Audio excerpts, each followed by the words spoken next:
To be missing is one thing. To be lost yet never having left is something else entirely. For 10 years, Villeneuve-sur-Lot believed Sophia Laurent was gone, living a new life somewhere far away. But Sophia was never far. She was hidden in plain sight, a secret kept by the one person she should have trusted most. This isn't a story of dramatic kidnapping or a runaway. It's about how someone can be erased without ever leaving home. The town accepted a simple lie, becoming unwitting accomplices to a decade of stolen time. Sophia was both absent and present, a chilling testament to psychological control and collective blindness. How well do we truly know our neighbors? Sophia's story reminds us, the most terrifying prisons are built from words, fear, and the slow erosion of will. Before she vanished, Sophia Laurent was a quiet, talented artist, always seen with her sketchbook. She lived in her mother Isabelle's shadow, dutiful, reserved, her life managed in every detail. Her last public appearance was at the market in April 2013, distant and distracted. Days later, she was gone. No goodbyes, no drama, just absence. Isabelle told everyone Sophia had moved abroad for her art, tired of small-town life. The story was plausible and no one questioned it. Sophia's disappearance was as silent as she had been, and so she vanished, without a trace and without suspicion. Isabelle's story was simple. Sophia moved abroad. No one doubted her. There was no police report, no investigation. Isabelle played the part of the wistful, supportive mother. Friends who asked for contact details were gently rebuffed. Sophia needed space, Isabelle said. Over time, the lie became truth. Sophia faded from conversation, her absence normalized. The lack of letters or social media was explained away as Sophia's desire for privacy. The community's trust in Isabelle built the walls of Sophia's prison. The unquestioned lie was the first lock on her door. Years passed, and the story of Sophia, the artist who left, became local lore. No one thought to look closer. Even the best-kept secrets develop cracks. Neighbors noticed Sophia's old bedroom window was always shuttered, deliveries of art supplies still arrived for her, and a familiar handwriting appeared on shopping lists. Isabelle always had an explanation. She forwarded packages, kept the room as a shrine, made mistakes with names.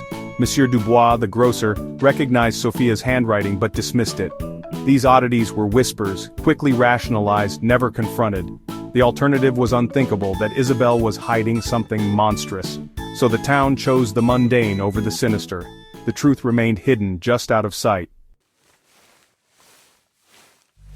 In October 2023, an anonymous letter arrived at the gendarmerie claiming a woman was held captive at the Laurent house. Officers Moreau and Dubois were skeptical.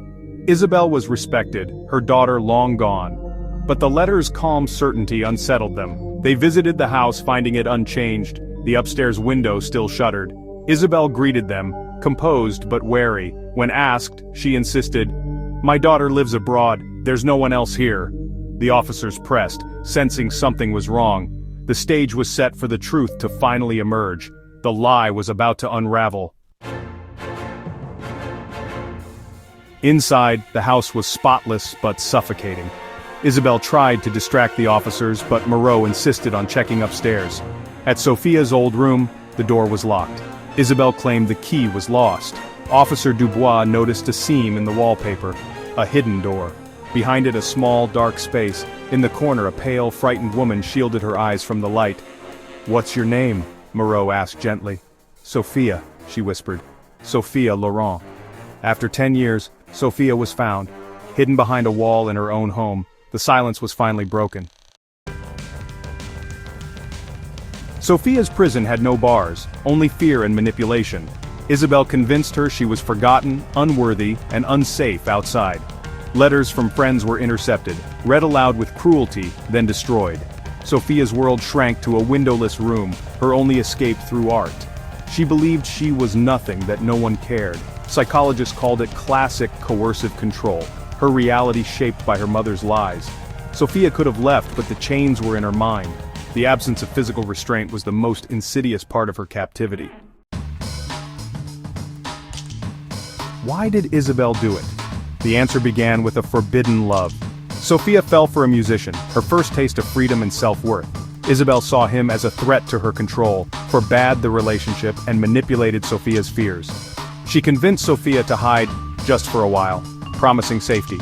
Weeks became years. The story changed. The lies deepened. Isabel's need to possess her daughter eclipsed any sense of love. Sophia's future, freedom, and love were stolen, all to satisfy her mother's need for control. The darkness had always been there. The romance was just the spark. The truth shattered Villeneuve-sur-Lot. Guilt swept the town. How had they missed the signs? The closed shutters, the deliveries, the handwriting, all ignored. Their trust in Isabel made them complicit in Sophia's suffering. Legally, Isabel was never charged. Psychological abuse proved hard to prosecute. Sophia now lives in Belgium, rebuilding her life in anonymity. Her art, exhibited anonymously, shows figures breaking free from darkness. Each year, a white flower appears on the Laurent doorstep, a silent apology from a town that finally sees. Sophia's story endures, a warning.